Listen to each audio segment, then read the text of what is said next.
Hi guys! Property alert! Kung naghahanap kayo ng malaking lote sa Cavite, ito na ang chance nyo.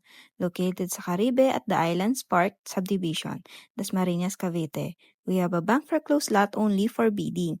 Lot area 573 square meter, starting bidding price 7,908,000 or around 13,801 per square meter. Now, let me emphasize this, ang current market value sa area na ito ay mas mataas na. Pero dahil bank foreclosed, nabibili nyo ito 40 to 50% less than the actual market value today. Imagine, for a prime subdivision in Dasmariñas, halos kalahati ang tipid nyo, perfect for those looking for investment, rental development, o future dream home. Terms, 20% down payment, 80% bank loan.